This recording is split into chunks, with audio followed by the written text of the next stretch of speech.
আল্লাহ রাব্বুল আলামিনই প্রথম, আল্লাহ পাকই শেষ। আল্লাহ পাক প্রকাশ্য, আল্লাহ পাক গোপন। ওয়া হুয়া বিকুল্লি শাইইন আলিম। আল্লাহ পাক বলছেন তিনি প্রত্যেকটা বিষয় সম্পর্কে জ্ঞানী। সূরা হাদিদ আয়াত নাম্বার 3। তো আমরা বুঝতে পারছি যখন কোনো কিছু ছিল না তখন আল্লাহ রাব্বুল আলামিন ছিলেন, আবার যখন কিছু থাকবে না তখন আল্লাহ পাক থাকবেন। কুল্লু মান আলাইহা ফান ওয়া ইয়াবকা ওয়াজহু রাব্বিকা যুল জালালি ওয়াল ইকরাম। সমস্ত কিছু ফানা হয়ে যাবে, শুধুমাত্র আল্লাহ রাব্বুল আলামিনের সত্তা, জাত এটা বাকি থাকবে। তার মানে আল্লাহ পাকই শুরু, আল্লাহ পাকই শেষ। আল্লাহর কোনো শুরু নাই, আল্লাহর কোনো শেষ নাই। এখন কেউ যদি প্রশ্ন করে যে আল্লাহ সব কিছু সৃষ্টি করেছেন, তাহলে আল্লাহকে কে সৃষ্টি করলো? নাউজুবিল্লাহ। তো তখন আমরা বলবো যে যদি কেউ আল্লাহকে সৃষ্টি করত তাহলে তো সেই সৃষ্টিকর্তা হয়ে যেত, তাই নয় কি? এইভাবে এক এক করে যদি আমরা পিছনের দিকে যেতে থাকি তাহলে একটা পর্যায়ে গিয়ে তো আমাদেরকে থামতে হবে। তো আমরা যেখানে গিয়ে থামছেন সেটাই হচ্ছে আল্লাহ রাব্বুল আলামিন। আল্লাহ পাকের আগে কিছুই ছিল না, বরং অতীত, বর্তমান, ভবিষ্যৎ এটা সময়ের মধ্যে আছে, যে সময়ের মধ্যে আমরা বাস করছি। আল্লাহ রাব্বুল আলামিনের কাছে এরকম অতীত, বর্তমান, ভবিষ্যৎ কিছু নাই। আল্লাহ রাব্বুল আলামিন একা ছিলেন, তখন কিছুই ছিল না। আবার যখন সব কিছু ধ্বংস হয়ে যাবে আল্লাহ পাক একাই থাকবেন, আর কিচ্ছু থাকবে না। এখন আল্লাহ পাক সর্বপ্রথম সৃষ্টি করলেন আরশে আজিম। কি সৃষ্টি করলেন? এবং আরশটা পানির উপরে ছিল। কিসের উপরে? পানির উপরে। এরপরে আল্লাহ রাব্বুল আলামিন সৃষ্টি করেছেন কলম।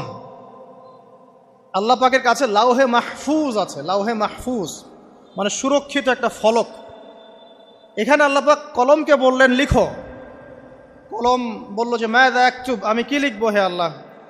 আল্লাহ পাক বললেন কিয়ামত পর্যন্ত যা যা হবে, শেষ দিন পর্যন্ত যা কিছু ঘটবে লিখে ফেলো। কলম লিখে ফেলেছে কিয়ামত পর্যন্ত কি কি হবে। অতএব আপনার রিজিক নিয়ে এত টেনশন করার কোনো দরকার নেই। বিয়ে শাদী হচ্ছে না, এই জন্য কবরে গিয়ে মানত করার কোনো দরকার নেই।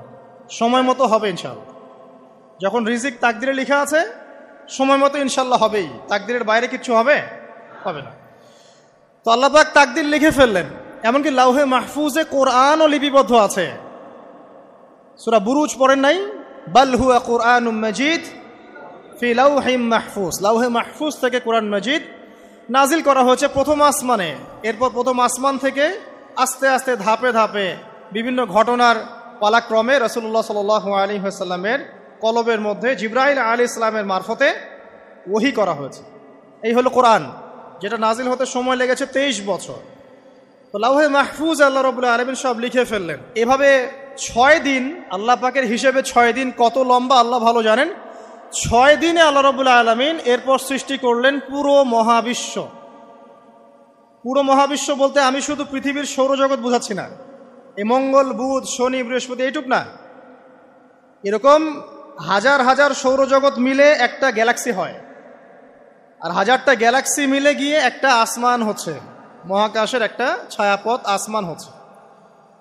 তো এরকম 7টা আসমান বা 7টা মহাবিশ্ব আল্লাহ পাক সৃষ্টি করলেন মাত্র 6 দিনে। কয় দিনে? ফি সিত্তাতি আইয়াম। 6 দিনে আল্লাহ পাক সৃষ্টি করলেন। এরপর আল্লাহ রাব্বুল আলামিন প্রত্যেক মহাকাশে তার যার যার কাজ সেটা দিলেন। যেখানে যেখানে মাখলুক সৃষ্টি করা আল্লাহ পাক করলেন। আল্লাহ রাব্বুল আলামিন মালায়েকা সৃষ্টি করলেন নূর দিয়ে। কি দিয়ে? আলো দিয়ে। আলোর মধ্য দিয়ে আল্লাহ রাব্বুল আলামিন ফেরেশতা সৃষ্টি করলেন। আল্লাহ পাক জিন সৃষ্টি করলেন। জিন কি দিয়ে? আগুন দিয়ে। একদম যেটা উত্তপ্ত আগুন, লাল আগুন, সেই আগুন দিয়ে আল্লাহ পাক জিন জাতিকে সৃষ্টি করলেন। সৃষ্টি করার পর আল্লাহ রাব্বুল আলামিন জিন